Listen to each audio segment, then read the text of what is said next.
Olá, bem-vindos a mais um Vereadores em Ação, recebendo novamente o vereador João Farias, líder do governo Marcelo Barbieri na Câmara Municipal de Araraquara. Tudo bem, João? Tudo bem, Roberto? João, vamos começar logo falando de número de vereadores. Vamos. A Câmara Municipal aprovou o aumento de 13 para 21 vereadores na próxima legislatura, no começo do ano. O assunto voltou a ser pautado e, após um acordo entre a maioria dos vereadores, chegou ao número de 18 cadeiras. Qual a sua avaliação desse processo e do resultado da votação? Bom, primeiro dizer que eu acho que não é o número ideal. Eu disse isso nas intervenções que fiz no momento que nós votamos a diminuição do número de 21 cadeiras para 18, por entender, até pela estrutura da nossa cidade, pela perspectiva que Araraquara tem para os próximos anos, que é imprescindível que os agentes políticos trabalhem para o fortalecimento do legislativo e da representatividade da população na Câmara Municipal. Se é verdade que é difícil tratar desse tema, porque no senso comum nós, políticos, somos descartáveis, é verdade também que cabe às pessoas que têm reconhecimento do quanto é importante a democracia trabalhar para mostrar para a população que o fato de você ter maus políticos não significa que você não necessite deles. O que você tem que fazer é trabalhar para melhorar a qualidade dos políticos. Então eu sempre defendi um poder legislativo forte, um poder judiciário forte, o poder executivo forte, assim como as organizações populares fortes, porque elas são responsáveis para garantir a continuidade da democracia. Agora, existiu, de certa forma, um descontentamento popular com o resultado de 21 e também um descontentamento com uma parcela da casa que queria um outro número. Quando a mesa trouxe à tona essa discussão, o que nós buscamos foi, primeiro, demonstrar que não existia intransigência da nossa parte, que o que a gente defendia era garantir que a Câmara de Araraquara saísse fortalecida, e topamos fazer a discussão de encontrar um número que, se não fosse o ideal, que fosse o número que pudesse contemplar a maioria absoluta dos vereadores. Esse número foi o número 18, a casa aprovou, no que pese não ter tido o apoio dos vereadores do PT, mas eu acho que o resultado final acabou sendo bom para a cidade. Uma parte dos vereadores queria 17 vagas, outra parte 19, o número 18 acabou sendo um consenso para ninguém ganhar, ninguém perder, Acho que é isso. Na verdade, o número 18 foi uma forma de garantir que a Câmara não rachasse. Eu acho que isso é importante. Não é bom para a cidade você ter um clima de tensão dentro do poder fundamental, como é o Legislativo, que decide, em vários momentos, temas importantes da cidade que estão ligados diretamente à vida dos araraquarenses. Então, eu acho que o número 18 acabou conseguindo construir essa uniformidade na casa, repito, no que pese aí a bancada do PT não ter seguido a maioria dos vereadores. João, na condição de líder do governo, como que você avalia o comportamento da bancada de oposição, da bancada do PT nesse processo? Veja, neste processo específico, eu acho que a bancada do PT perdeu a oportunidade de não ficar isolada na Câmara Municipal.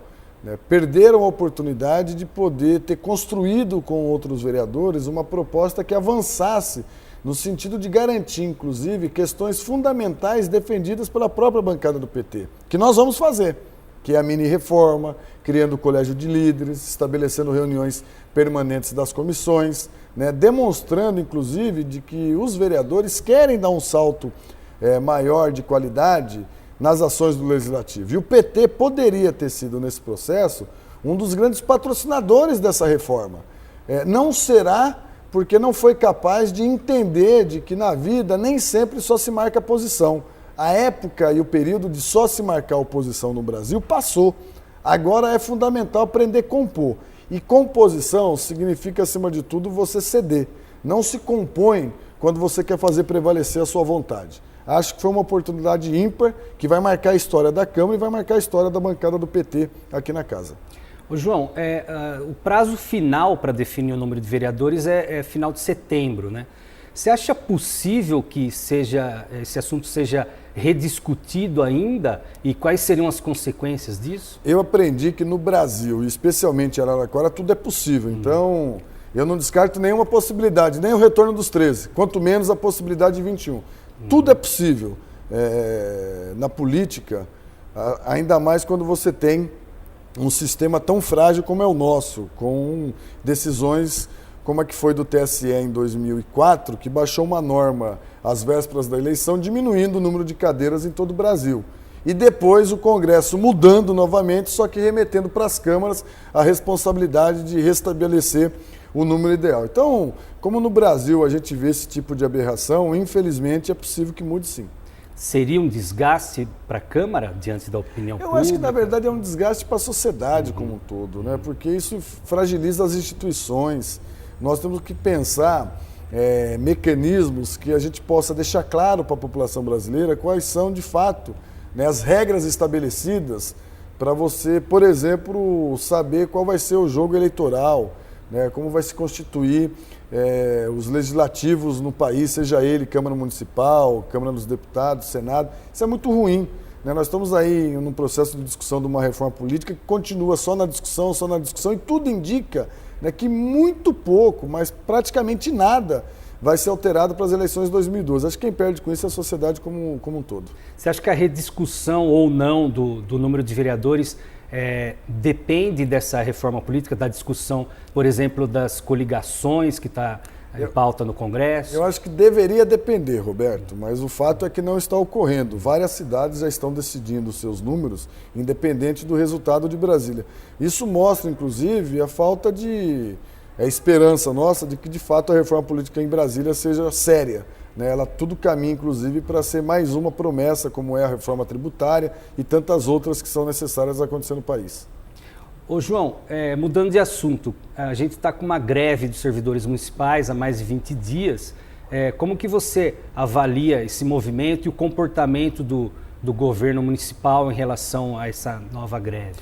Toda greve é ruim, porque numa greve todos perdem. Perdem o governo, porque isso desgasta a imagem da administração, perde principalmente a população, que tem precarizado os serviços públicos, e perde quem está em greve, porque greve é um momento de muita tensão e muito desgaste.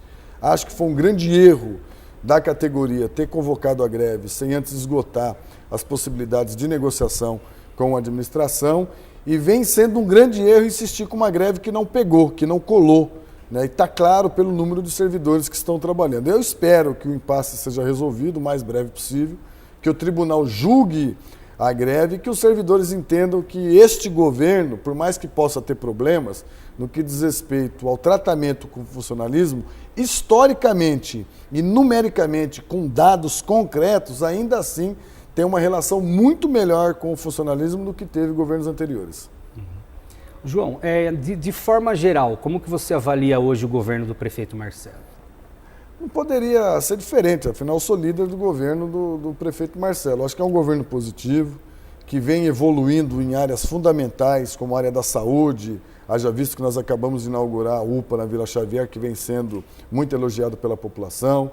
Estamos em pleno vapor com a obra da UPA 2 na Via Expressa, que vai atender particularmente a população da região do Vale do Sol, do São Midei, que hoje tem dificuldade para acessar o pronto-socorro municipal no Melhado. A gota de leite, daqui 120 dias está sendo entregue. Começou um grande trabalho de recapeamento, está fazendo um grande esforço no sentido de garantir a limpeza da cidade. Então o governo está indo bem. É evidente que todo governo erra e o governo Marcelo não é diferente. Agora o importante é que tem capacidade de reconhecer os erros e corrigir a rota. Eu diria que se o Marcelo continuar nessa toada, vai deixar a prefeitura com uma aprovação muito próxima que foi do ex-prefeito Edinho. João, voltando à Câmara agora, também assim uma análise geral do relacionamento entre a bancada governista e a bancada de oposição. Roberto, toda relação entre base e oposição é uma relação de acirramento. Não existe lugar do mundo que oposição e situação vivam de forma harmônica o tempo todo. É evidente que oposição e situação sempre vão estar travando grandes debates. O que é fundamental na disputa entre oposição e situação? O respeito à pessoa. A pessoa, ela acima de tudo é um ser humano que tem família, que tem filhos, que tem amigos, e que não pode ser confundida com as suas opções do ponto de vista de crença, de ideologia, e isso não pode ser misturado. Eu acho que toda oposição em situação que consegue conviver, mesmo que em clima tenso, respeitando essa premissa básica, pode ser considerada uma convivência harmônica. Quando extrapola essa convivência harmônica, passando para agressões pessoais, né, para tipos de ações que comprometem a própria imagem do ser humano, é lamentável, porque aí a gente deixa de viver num país democrático e começamos a vender a imagem de que a gente não é capaz de tolerar as diferenças. Enquanto não passa essa linha, eu acho que é positivo. Quando passa essa linha, eu fico bastante preocupado. E é negativo, sobretudo, para a população, né, João? Não tenho dúvida, mas acho que mais negativo do que para a população é para a própria pessoa, porque mostra para uma pessoa que tem esse tipo de comportamento que ela ainda precisa amadurecer, né? Porque a gente aprender a conviver com as diferenças e as divergências das pessoas conosco é fundamental para a gente, inclusive, se entender, saber fazer uma autocrítica, saber reconhecer quando erra. Quando você não consegue enxergar respeito pelos atos das pessoas que convivem com você, mesmo que esses atos sejam os diferentes daquilo que você acredita, você não é capaz, inclusive, de perceber quando você próprio passa da dose. Porque todos nós podemos passar da dose. Eu passo, já passei, né? Mas quando fiz, tive a humildade de dar um passo para trás, inclusive pedir desculpas e reconhecer meu erro. Acho que isso é a maior virtude do ser humano, saber que errar é um ato normal de qualquer cidadão que acorda e dorme. A gente só para de errar quando morre. Uhum. Né? Beleza, João. Obrigado pela entrevista. Eu que agradeço. Parabéns aí ao setor de comunicação da Câmara. E você que está assistindo, continue vendo o Câmara em Ação, que é uma forma de você saber como é que sua cidade de fato trabalha. Um abraço a todos, até a próxima. Obrigado a você que acompanhou mais um Vereadores em Ação. Continue acompanhando o trabalho dos vereadores da Câmara Municipal de Araraquara pelo canal 98 da NET e também no portal da Câmara Municipal de Araraquara. Lembrando que as sessões ordinárias, as audiências públicas, estão sendo transmitidas ao vivo pelo portal da Câmara Municipal e nos portais de nossos parceiros, araraquara.com, Sim News, Jornal Imparcial, inclusive no site da Prefeitura Municipal. Obrigado e até a próxima.